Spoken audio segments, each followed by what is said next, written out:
Recently I got this drill press, and it's a very nice drill press, but I don't really want it on this table. I'd like to put it on its own table. So I got myself a whole bunch of this 50mm square stock and bam, just welded together a table. It's upside down at the moment, and what I've done is I've welded these square washers onto the bottom of each leg, and welded inside there, that you probably won't ever see, is a nut. So I can put a 1/2-inch threaded rod in there. The plan is this: take a little round piece of metal and put it on top of a really thick piece of metal in the middle, and then get a piece of threaded rod with the washer and a nut, and I'll weld that there, and I'll weld that there, and then I'll sandwich the entire thing together like that and weld it together, and ta-da! We have a foot. So this video is going to be me just welding that together. Now for the top of the drill press table, I got this nice thick piece of wood here, so that'll be good. And then I've got these sheets of old plywood.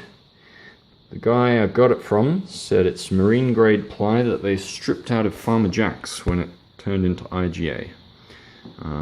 If you live in Western Australia, maybe you know what I'm talking about. Also got to weld on these little tabs to screw the sideboards on.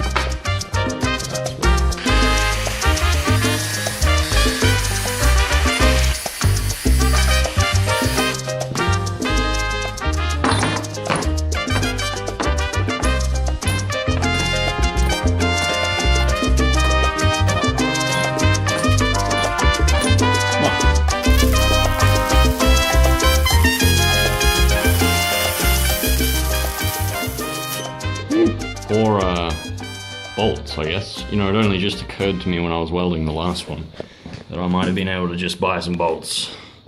But I guess the advantage of these is that the threads go all the way up.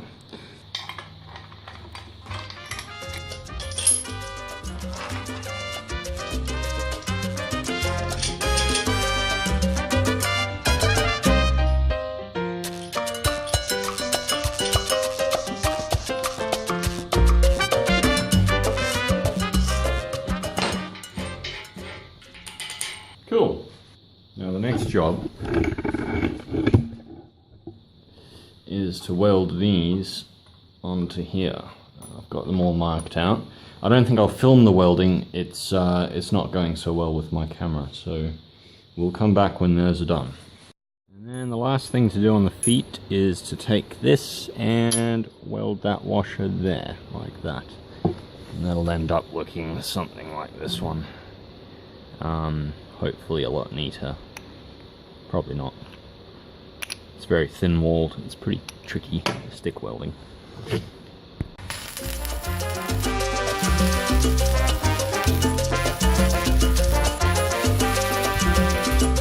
Now that is a foot that only a mother could love.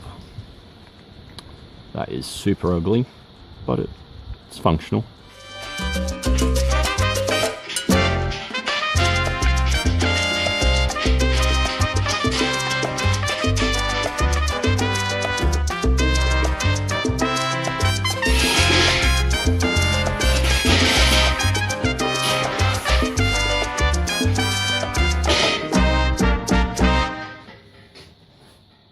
Brings tears to my eyes, like when you cut onions.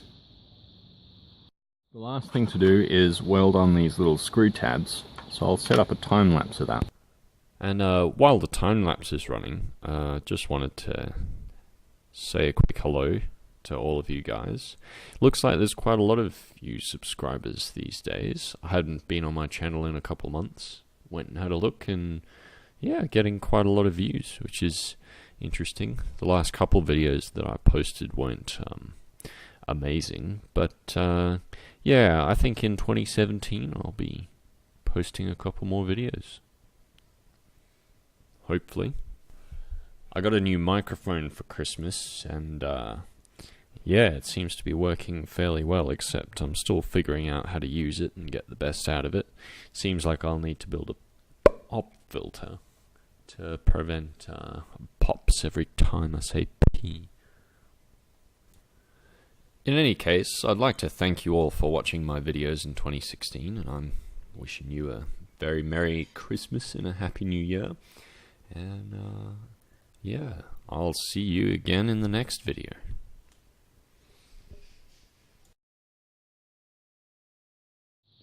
Well, there it is.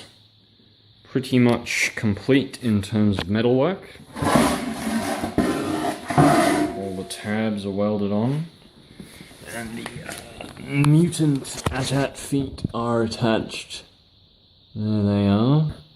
Looking grotesque. Wow. You know, I'm gonna have to get some kind of bog and just fill that in out of shame before I paint it, and then hopefully no one will know. The thing is, though, that it's not really structural, this horrible looking stuff. It's really this rod pressing into the middle of this plate that supports the weight. Yeah, I should have just tacked it in 4 corners, hey. Would have looked way better. Oh well.